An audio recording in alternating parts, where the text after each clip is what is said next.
இந்த வீடியோவில் நம்ம 12th standard biology paper presentation tips பார்க்கலாம். ஸோ இது வந்து என்னோட பேப்பர் தான். நான் வந்து 12th பயாலஜியில் 70 out of 70 சென்டம் எடுத்திருக்கேன். ஸோ என்னோட பேப்பர் ப்ரெசன்டேஷன் பற்றி இந்த வீடியோட பார்க்கலாம். நான் எப்படி பண்ணியிருக்கேன் அதை பார்க்கலாம். So that you can have an idea of how to write. So first எப்போவுமே பயாலஜியில் 1 marks தான். எல்லா சப்ஜெக்ட்லையுமே 1 marks தான். நீங்கள் 1 marks வந்து எப்போவுமே லாஸ்ட்டாக எழுதிக்கலாம் மட்டும் விட்டுறாதீங்க. லாஸ்ட்டாக எழுதலாம்னு விட்டு கடைசியில் டைம் இல்லாமல் இல்லை நம்ம மறந்துட்டு வரதுக்கான சான்சஸ் நிறையா இருக்குது. அதனால் எப்போவுமே 1 marks மட்டும் ஃபர்ஸ்ட் எழுதிருங்க. எழுதிட்டு இந்த மாதிரி நம்பர் இந்த சைடில் போடுங்க, ஆப்ஷன்ஸ் எழுதிட்டு ஒரு லைன் போட்டுட்டு இந்த சைடில் ஆன்சர் எழுதுங்க. அப்படியே ஆப்ஷன் எழுதி ப்ராக்கெட் போட்டு எதுக்கு அந்த வேலைலாம் நம்மளுக்கு லைன் போட்டு நீட்டாக எழுதிடலாம். அப்புறம் 2 marks எப்போவுமே இந்த மாதிரி அந்த கொஸ்டின் என்ன கேட்டிருக்காங்களோ அதோட ஹெட்டிங் மாதிரி scientists who rediscovered Mendelian, embryoloids, pyramid of energy, upright இந்த மாதிரி ஷார்ட்டா அந்த கொஸ்டின் வந்து ஒரு ஹெட்டிங் மாதிரி நீங்க மேக் பண்ணி அதை போட்டுருங்க. அந்த 2 mark 3 mark பொறுத்த வரைக்கும் நீங்க முடிஞ்சளவுக்கு பாயிண்டா ப்ரெசென்ட் பண்ண ட்ரை பண்ணுங்க. இப்போ சயின்டிஸ்ட்னா சயின்டிஸ்ட் 3 பேர் தான் 3 பாயிண்ட் போட்டு எழுதியாச்சு. எம்ப்ராய்ட்ஸ்னா 3 பாயிண்ட்ஸ் எழுதிருக்கு. எம்ப்ராய்ட்ஸ்னா என்ன, அது எதுக்கு யூஸ் ஆகுது, இந்த மாதிரி பாயிண்ட் வைஸ் தான் நம்ம எழுதுறது இன்னும் பேப்பர் அழகா காட்டும். நெக்ஸ்ட் இப்போ pyramid of energy ஏன் அப்ரைட்னா அதுக்கான ரீசன் எழுதியிருக்கோம். அதுக்கப்புறம் எக்ஸாம்பிளுக்கு ஒரு டயக்ராமும் வரைஞ்சிடும். பயாலஜியில் பொறுத்த வரைக்கும் எப்போவுமே நீங்கள் வந்து டயக்ராம் வரைகிறதுக்கு மட்டும் சோம்பேறித்தனமே படாதீங்க. முடிஞ்ச அளவுக்கு எங்கெங்கெல்லாம் உங்களால் டயக்ராம் ஆட் பண்ண முடியுமோ பண்ணிடுங்க. அதை வந்து இன்னும் நல்லா காட்டும் உங்கள் பேப்பரை. ஸோ இது எப்படி நெக்ஸ்ட் மைக்ரோபியல் லென்ஸ்னு கேட்டிருக்காங்களா, அதையும் இதே மாதிரி பாயிண்ட் வைஸில் என்னென்னு எக்ஸ்பிளைன் பண்ணிடுங்க. இவ்வளோ எழுதணும்னு அவசியம் இல்லை, இருந்தாலும் நீங்கள் வந்து முக்கியமான பாயிண்ட்ஸை விட்டுறாதீங்க. அதுக்கு ஸ்கிப் பண்ணுற நம்மளுக்கு எது முக்கியம்னு தெரியாமல் ஸ்கிப் பண்ணிட்டு வர்றதுக்கு தெரிஞ்சதை எழுதிட்டு வந்துடலாம். நெக்ஸ்ட் இதுல அதே மாதிரி தான் டயக்ராம் வரைஞ்சிங்கன்னா டயக்ராம் வரைஞ்சா இந்த மாதிரி அதோட பார்ட்ஸை வந்து சைடில் ஒரே ஸ்ட்ரைட் லைனில் மார்க் பண்ணுங்க. அது இன்னும் நீட்டாக தெரியும். ஹெட்டிங் போட்டுருங்க, அப்புறம் பார்ட்ஸ் மார்க் பண்ணிடுங்க. 2 mark அதனால 2 பாயிண்ட் போதும். 3 mark 3 பாயிண்ட் போதும்னா நீங்கள் ஷார்ட்டாக எழுதிடாதீங்க. உங்களுக்கு என்னென்ன பார்ட்ஸ் அதில் தெரியுமோ எல்லாத்தையுமே மார்க் பண்ணிடுங்க. நெக்ஸ்ட் இப்போ ஜெனட்டிக் மேப்னு கேட்டிருக்காங்க, அதோட பாயிண்ட் போட்டு எழுதிருங்க. இந்த மாதிரி தப்பாயிடுச்சுன்னா ஸ்ட்ரைக் அவுட் ஒரு லைன் போட்டு ஸ்ட்ரைக் அவுட் பண்ணாலே போதும். அதை இப்படி அடிச்சு இன்க்ரேசர் வச்சு அடிச்சு பெலிகான் யூஸ் பண்ணி ஒயிட்னர் யூஸ் பண்ணி இந்த வேலையே தேவையில்லை நம்மளுக்கு. நெக்ஸ்ட் இப்போ க்ரையோப்ரிசர்வேஷனா நமக்கு தெரியும், இதுதான் கீவேர்டுன்னு. So -193 using liquid nitrogen. So அதை வந்து இந்த மாதிரி அண்டர்லைன் பண்ணி காட்டும்போது இன்னும் நல்லா தெரியும் ஆன்சர் உங்களுக்கு, கரெக்ஷன் பண்ணுறவங்களுக்கு. ஸோ இவ்வளோதான் 3 marks இது. 5 marks இந்த மாதிரி கேட்டா அதை மட்டும் எழுதிக்கலாம். நான் வந்து இந்த கொஸ்டின் பார்த்தோன்னே மில்லட்ஸ் டைப்ஸ் ஆஃப் மில்லட்ஸ் இவ்வளோ ஷார்ட் ஆன்சரை ஒரு 5 markல கேட்பாங்களா, ஒருவேளை நான் தான் தெரியாமல் வேற ஏதாவது பெரிய ஆன்சராக இருக்குமோ அப்படிலாம் யோசிச்சுட்டு இருந்தேன்.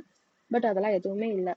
5 markனா 2 பேஜுக்கு வரணும் 3 பேஜுக்கு வரணும்னா அவசியமே இல்லை. இந்த மாதிரி ஹாஃப் பேஜில் முடிஞ்சாலும் 5 mark கொடுத்து தான் ஆவாங்க. ஸோ கேட்குறத கரெக்டாக எழுதிட்டாலே போதும். மில்லட்ஸ்னு டைப்ஸ் ஆஃப் மில்லட்ஸ்னா என்னன்னு கேட்டிருக்காங்களா, ஸோ அதுக்கான explanation 3 line. Types of millets major minor, அதுக்கான எக்ஸாம்பிள் 2, அவ்வளோதான். இது எழுதுனாலே 5 markனா 5 mark அவங்க கொடுத்துருவாங்க. ஆன்சர் கீழே இருக்கிறது அவங்க கொடுத்துதான் ஆகணும். நீங்கள் நிறைய எழுதணும் அப்படிலாம் அவசியம் இல்லை. ஸோ நெக்ஸ்ட் இப்போ எக்ஸ்ட்ரா நியூக்ளியர் இன்ஹெரிட்டன்ஸ், இவங்க வந்து குளோரோபிளாஸ்ட் இன்ஹெரிட்டன்ஸ் எனக்கு நம்ம கொஸ்டினில் கேட்டிருந்தாங்க. ஸோ குளோரோபிளாஸ்ட் இன்ஹெரிட்டன்ஸ்ங்கிறது ஒரு எக்ஸ்ட்ரா நியூக்ளியர் இன்ஹெரிட்டன்ஸோட ஒரு டைப் தான். ஸோ ஃபர்ஸ்ட் அதை எழுதி நம்ம எக்ஸ்பிளைன் பண்ணிடுறோம்.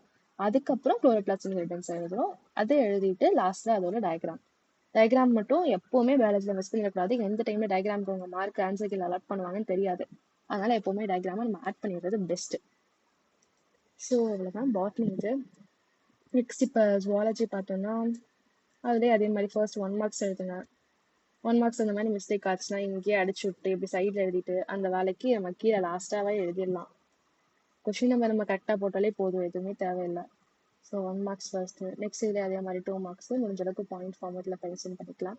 இப்போ இண்டஸ்ட்ரியல் ஆல்கஹால்னா என்னன்னு கேட்டிருக்காங்க, நம்மளுக்கே தெரியும் இண்டஸ்ட்ரியல் ஆல்கஹால்னா என்ன எத்தனால். ஸோ அதை எழுதிட்டு ஒரு அண்டர்லைன் பண்ணி ஹைலைட் பண்ணி காமிச்சிடலாம். அதோட ஈக்குவேஷன் எழுதும்போது இந்த மாதிரி பாக்ஸ் போட்டு காமிக்கணும். ஈக்குவேஷன் எங்கே வந்தாலும் சரி, கெமிஸ்ட்ரி ஃபிசிக்ஸ் பயாலஜி எங்கே ஈக்குவேஷன் வந்தாலும் அவ்வளோ வராது. ஸோ இருந்தாலும் ஈக்குவேஷன் வந்தால் நீங்கள் வந்து இந்த மாதிரி பாக்ஸ் போட்டு அதை ஹைலைட் பண்ணி காமிங்க. அது வந்து நல்லாயிருக்கும். இன்னும் பேப்பர் வந்து நல்லா படிச்சு எழுதுன மாதிரி காட்டும். நெக்ஸ்ட் இப்போ ரிஸ்க் ஃபேக்டர்ஸ் ஆஃப் சர்விக்கல் கேன்சர்னா அதோட ரிஸ்க் ஃபேக்டர்ஸ் பாயிண்ட் வைஸ் தான் எழுதிருங்க. உங்களுக்கு தெரிஞ்சதே எழுதுங்க. நான் இதில் வந்து புக்கில் இருக்கிறது அப்படியெல்லாம் எழுதிக்க மாட்டேன். இருந்தாலும் வந்து தெரிஞ்சதை நம்ம எழுதுறோம்ல, அதுவே இட் இஸ் எனஃப். ஃபர்ஸ்ட் அதான் கரெக்டாக எழுதுறதுனால 1 mark தான் போட்டிருக்காங்க. திரும்ப எப்படி மாற்றினாங்கன்னு தெரியல, சேஞ்ச் பண்ணிட்டாங்க. இதில் கொஞ்சம் நான் லக்கி தான். இருந்தாலும் நமக்கு தெரிஞ்சதை எழுதலாம், இருக்கிறத பெட்டராக கொடுத்தாலே போதும், பெஸ்ட்டாக. ஸோ இதுலேயே அதே மாதிரி டயக்ராம் கேட்டிருக்காங்க, டயக்ராமுக்கு ஹெட்டிங் போடுங்க, ஹெட்டிங் அதோட பார்ட்ஸ் ஸ்ட்ரைட் லைன்ல மார்க் பண்ணுறோம். 2 மார்க்ஸ்னால் 2 பாயிண்ட் மட்டும்தான் எழுதணும் அப்படிலாம் இல்லை, எத்தனை தெரியுதோ அத்தனை எழுதணும். Next 3 marks. 3 மார்க்ல ஏன் எண்டோக்ரைன் டிஷ்யூ ப்ரெசென்ட்டான்னு கேட்டிருக்காங்க. ஸோ அது இந்த ஹார்மோன்ஸை செக்ரேட் பண்ணுதுன்னு அந்த ஹார்மோன்ஸை எழுதுகிறோம், ரீசன் எழுதுகிறோம் பாயிண்ட் வைஸில். இப்போ இந்த மாதிரி டிஃப்ரென்ஸ் பிட்வீன் கேட்டிருக்காங்களா, பாக்ஸ் இந்த மாதிரி போட்டு ஒவ்வொரு பாயிண்ட்டுக்கு இப்படி ஒவ்வொரு லைன் ட்ரா பண்ணி போடுங்க. லைன் ட்ரா பண்ணாமல் பாயிண்ட் வைஸாக டிஃப்ரென்ஸ் பிட்வீன் தான் எழுதினா நல்லா இருக்காது. ஸோ லைன் போட்டு அழகாக எழுதிருங்க. நெக்ஸ்ட் இது கம்பல்சரி கொஸ்டின் 3 மார்க்கில் பிசிஆர்னா சம்திங் ஏதோ கேட்டிருந்தாங்க. எனக்கு வந்து ஆன்சர் இதுதான் கரெக்டாக தெரியல, அதனால நான் 2 பேஜுக்கு எழுதினேன். இது இவ்வளோ பெருசாக எழுதணும்னு அவசியமே இல்லை, இருந்தாலும் எனக்கு இதுதான் ஆன்சர்னு கரெக்டாக தெரியாதனால எனக்கு பிசிஆர் ரிலேட்டடாக என்ன தெரிஞ்சதோ எல்லாத்தையுமே எழுதினேன். ஸோ ஃபர்ஸ்ட் அப்போ நான் வந்து என்னால் அசியூம் பண்ண முடிஞ்சது மேபி இது ஆன்சராக இருக்கலான்னு இந்த மாதிரி இந்த 2 இதை. அதனால நான் ஃபர்ஸ்ட் அதை எழுதிட்டு அதை மட்டும் அண்டர்லைன் பண்ணி காமிச்சேன். இங்கே இது ஆன்சர்னால இங்கேயே டிக் பண்ணி மார்க் கொடுத்துட்டாங்க அவங்க. ஸோ 3 மார்க்ஸ் அவ்வளோதான். இப்போ 5 மார்க். 5 மார்க்ல இந்த மாதிரி என்ன கேட்டிருக்காங்க, ஹெட்டிங் ஃபர்ஸ்ட் போடுங்க. நெக்ஸ்ட் அதோட அசம்ஷன்ஸா அதெல்லாம் அப்படி எழுதிட்டு ஒவ்வொன்றுக்கும் சைடில் ஹெட்டிங் போட்டு எழுதிடுங்க. அப்புறம் அதுலேயே அந்த மாதிரி ஈக்குவேஷன் வருதா அதே மாதிரி பாக்ஸ் போட்டு காட்டுங்க. எப்போவுமே பாக்ஸ் போட்டு ஈக்குவேஷன்ஸை காட்டுறது it is very important in all subjects.